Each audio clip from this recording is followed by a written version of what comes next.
escalating tensions there because they've been dominating discussions at the UN General Assembly as the high-level debate session enters its final day.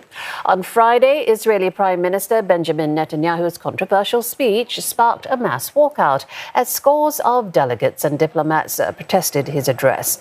Mr. Netanyahu emphasized that Israel will fight to total victory in Gaza and stressed its operations in Lebanon will continue until objectives are met. He also described the UN as a contemptuous farce.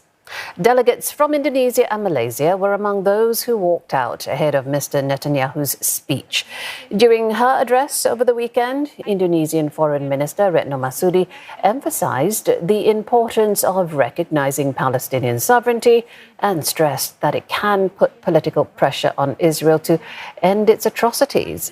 While Malaysia's Foreign Minister Muhammad Hassan lamented the failure to bring about a ceasefire and the UN Security Council's inability to reach agreement to resolve the conflict.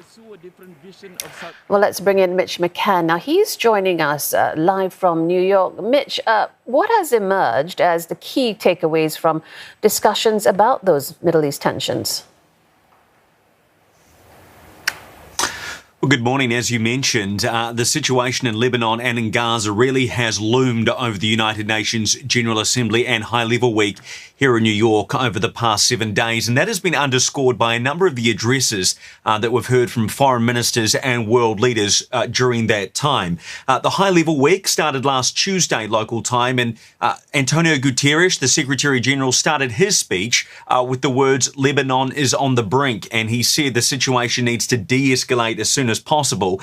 He said it was a difficult situation that he did not want to become another Gaza. And Joe Biden, the US president, followed up a short time later after him saying that the situation can't afford to escalate into an all-out regional war. Unfortunately, as we've been reporting this morning, the situation has escalated and has got worse since those speeches were made.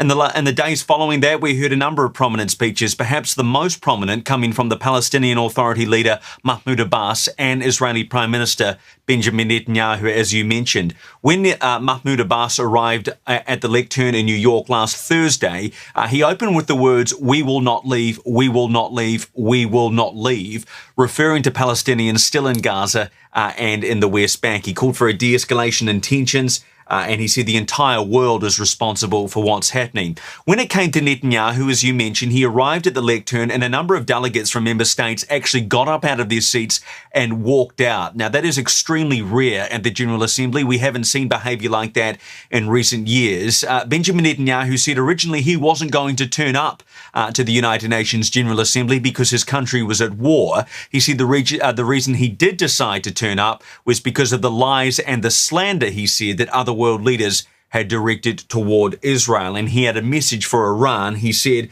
"If you strike us, we will strike you. There is no place the long arm of Israel cannot reach in Iran." So many defiant speeches there from both Abbas and Netanyahu here in New York.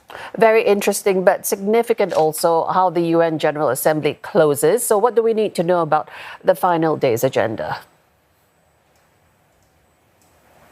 Yeah, that's right. Today in New York is the final day of High-Level Week at the UN headquarters, and we're going to hear about 18 speeches from remaining nations that haven't spoken yet, and today that will include Syria and the United Arab Emirates, two nations very close to the conflict in Lebanon and Gaza at the moment. Now, we know the UAE, it's been reported this morning, is donating $100 million in aid to Lebanon to help people suffering there. And we also know it's been reported this morning that more than 30,000 people, mainly Syrians, are crossing the Lebanese border back into Syria to seek safety, shelter and safety. Many of them are children and adolescents, and it really underscores how dire the situation is in the Middle East at the moment. They are leaving one country embroiled in this escalating conflict to go to another country, Syria, that has been involved in a crisis since 2011. So it really is a dire situation, and we have heard that over the last 7 days here at the United Nations in New York.